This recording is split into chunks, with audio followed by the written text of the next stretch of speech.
Monsieur Mandon, pour le groupe démocrate. Merci, Monsieur le Président, chers collègues, Monsieur le rapporteur. La proposition de loi que nous sommes appelés à examiner ce matin vient opportunément, selon nous, relancer le débat sur notre démocratie locale en clarifiant et en améliorant le fonctionnement du conseil municipal. Première assemblée locale, premier niveau de démocratie et premier échelon d'administration décentralisée. La République peut s'honorer de compter dans ses rangs plus de 500 000 conseillers municipaux. La plupart, il faut le souligner, n'étant pas indemnisés. L'article 72, rappelons-le, de la Constitution, pose le principe de la libre administration des collectivités territoriales par des conseillers élus. Il s'agit d'un principe électif. Et de ce fait, définit ainsi la démocratie locale.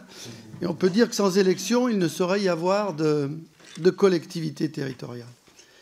Des collectivités qui sont organisées sur un grand principe, sur la base du principe de collégialité. Et un socle de règles communes indispensable et qui est fixé par la loi. Des lois qui, notamment, ont été modifiées en 1982. Et reconnaissons que depuis cette époque, beaucoup de choses ont changé dans le paysage administratif français, et notamment la mise en œuvre de l'intercommunalité. Et si la France a connu des époques de démocratie sans décentralisation, ce serait aujourd'hui un comble que cette décentralisation s'opère sans démocratie ou qu'elle soit imposée par le haut. Nous ressentons tous ainsi qu'une nouvelle étape s'impose et notre groupe démocrate y est particulièrement attaché.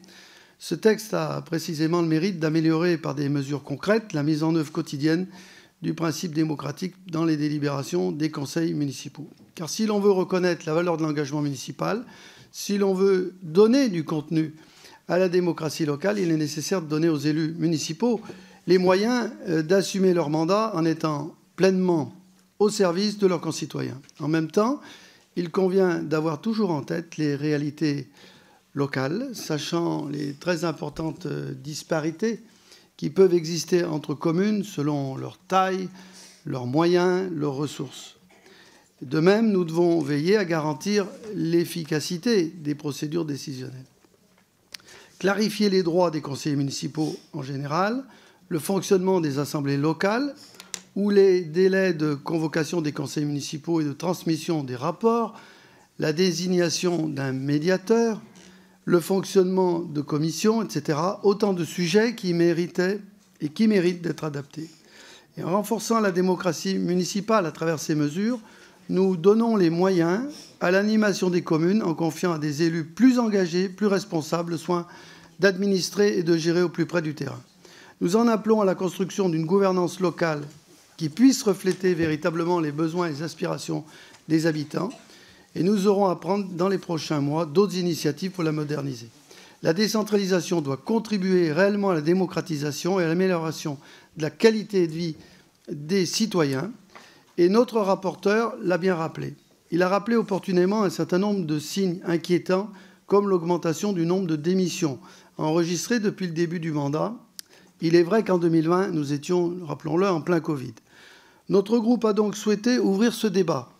Il attend de cette discussion des avancées concrètes, des améliorations à partir des ajustements qui pourront être adoptés avec un souci d'efficacité et de simplification.